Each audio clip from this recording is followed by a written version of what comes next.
এখন চলে এসেছি শিটংয়ের অরেঞ্জ গার্ডেন। শিটংয়ে অরেঞ্জ বিখ্যাত, সেখানেই যাচ্ছি অরেঞ্জ গার্ডেনে। এর ভেতরটা পুরো অরেঞ্জ গার্ডেন, ভেতরে ঢুকবো। এই হচ্ছে অরেঞ্জ গার্ডেনের অরেঞ্জ।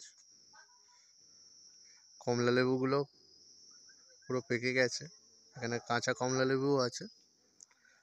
আর এখানে বাগানটা দেখো, পুরো গাছে ভর্তি কমলা লেবু। এখানে গাছে ভর্তি কমলা লেবু হয়ে আছে।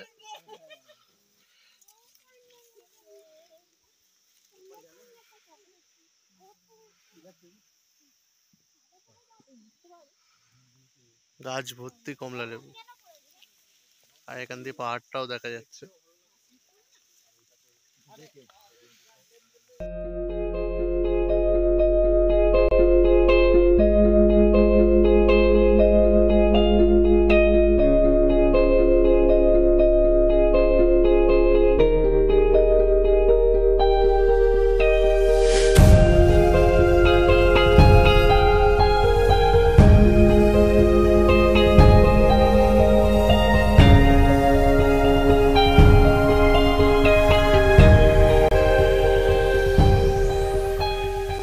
এই গাছ থেকে চারিদিকে কমলা লেবু পড়ে আছে, এখানেও দেখতে পাচ্ছ।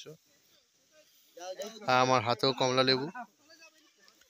আর এখানে দাদা উঠেছে কমলা লেবু পাড়ার জন্য ওপরে। তোমাদেরকে সামনে থেকে একেবারে কমলা লেবু বাগান দেখাচ্ছি, কমলা লেবু পাড়াও দেখাচ্ছি। আমার মাথার কাছে কমলা লেবু হয়ে আছে, হাতেও কমলা লেবু আছে। এখানে ওনার খেতে দিল, আর এখানে পুরো ভর্তি কমলা লেবু। কমলা লেবু বাগানে এসছি তো কমলা লেবু খাবো না, এই যে কমলা লেবু খাচ্ছি, খুবই মিষ্টি। এখানে কমলা লেবুর খোসাগুলোও পাতলা, আমাদের কলকাতায় যেগুলো পাওয়া যায় তার থেকে পুরোই আলাদা। আর এখানে কমলা লেবুর সাইজগুলো একটু ছোট টাইপের। এখন চলে এলাম যোগীঘাট হ্যাঙ্গিং ব্রিজ দেখতে। তোমাদেরকে এই ব্রিজের ওপর থেকেই দেখতে হবে সেই হ্যাঙ্গিং ব্রিজ, সেই পুরাতন দিনের ব্রিজ। আর ব্রিজটাকেও দেখতে খুব সুন্দর লাগছে। এখানে একটা ওয়াটারফলও আছে তলা দিয়ে, সেখানে তোমাদেরকে দেখাবো। এই জায়গাটা তোমরা শুধু দেখো। আর হ্যাঙ্গিং ব্রিজ হলো, এখান দিয়ে তোমাদেরকে দেখাচ্ছি।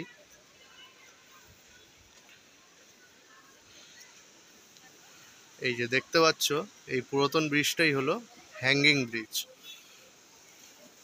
আর নিচে তোমরা দেখতে হবে এখান দিয়ে একটা ওয়াটারফল বয়ে যাচ্ছে, সেটা তোমাদেরকে এখান দিয়ে দেখতে হবে। এখানে নিচে অনেক লোকজন সব ফটোশ্যুট করছে, আমরাও যাব সেখানে।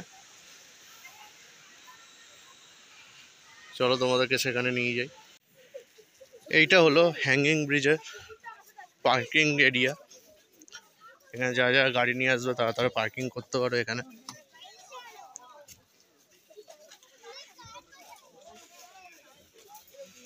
চলো তোমাদেরকে নিচে নিয়ে যাই, আরো ভালো করে তোমাদের ওয়াটারফলটা দেখাবো।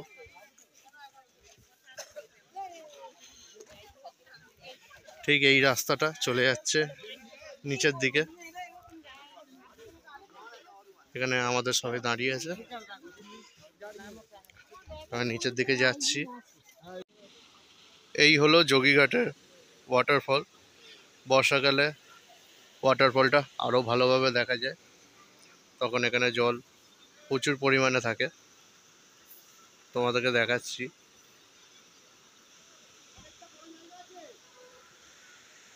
আর এদিকে সব টুরিস্টরা সব ফটো তুলতে ব্যস্ত। এখান দিয়ে জলটা বেরিয়ে যাচ্ছে, এখান দিয়ে ওয়াটারফলটা সেই ওপর থেকে নেমে আসছে। জলের স্রোতটা দেখেছো কত জোরে আসছে। পুরো নিট অ্যান্ড ক্লিন জল। তোমরা চাইলে এখানে চানও করতে পারো, সেটা নিজেদের রিক্সে করতে পারো। আর এখানে ফটোশ্যুট করার ভালো জায়গা।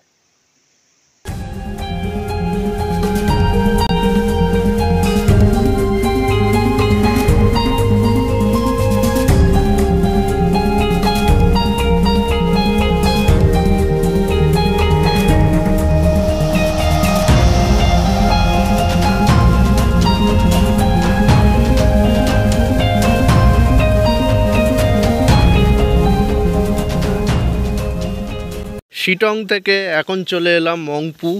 মংপুতে রবীন্দ্র ভবন তোমাদেরকে এখন দেখাবো। আর এখানে ট্রি হাউসটা দেখো তোমরা ওপরে, এই হচ্ছে ট্রি হাউস রবীন্দ্র ভবনের।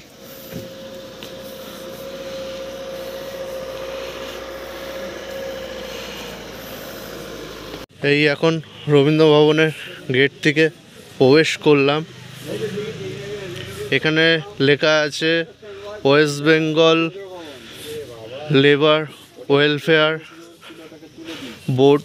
এখানে হাউস আছে। আর এখানে কবিগুরু রবীন্দ্রনাথ ঠাকুরের একটি মূর্তি আছে।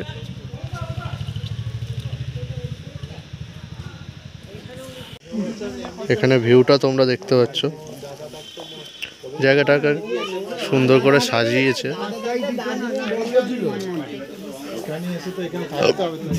আর এখানে একটা মিউজিয়াম আছে।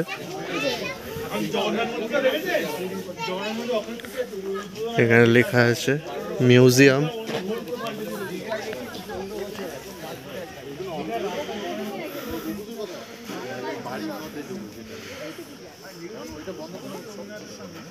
আর এখানে লেখা আছে পার পার্সন 25 টাকা করে টিকিট। আর এখানে গাছটা দেখো কি সুন্দর ফুল হয়েছে, লাল কালার।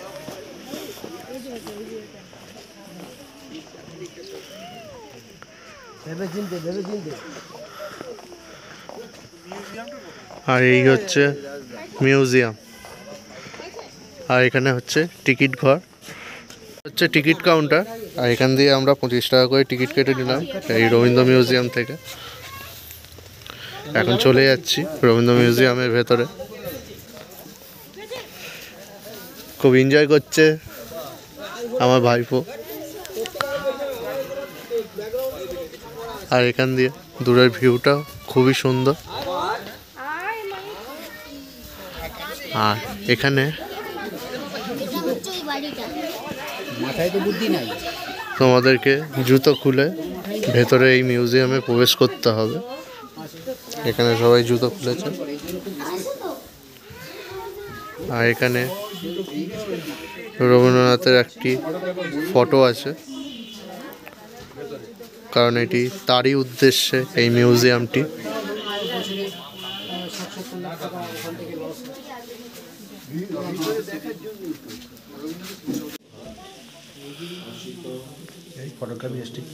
এখানে তোমরা রবীন্দ্রনাথের এই ঘরটির সম্বন্ধে তোমরা জানতে পারবে, সেটা তোমরা পজ করেও দেখে নিতে পারো।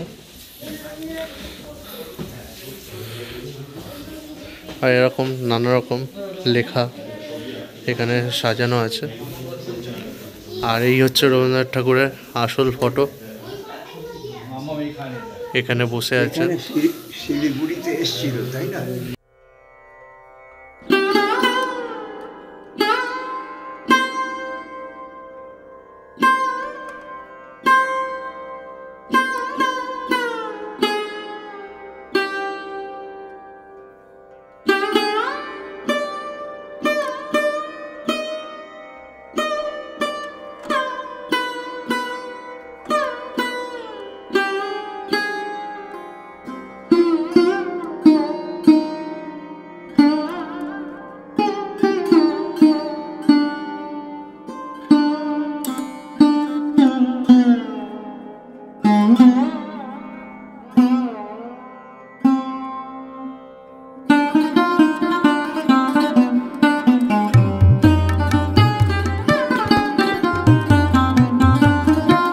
ভিডিও কেমন লাগলো অবশ্যই তোমরা জানাবে। নেক্সট পার্টে তোমাদেরকে দার্জিলিংয়ের সাইট সিন ঘুরিয়ে দেখাবো, আশা করি সেইগুলোও ভালো লাগবে। তার জন্য দেখতে থাকো এক্সপ্লোরিং সুভা।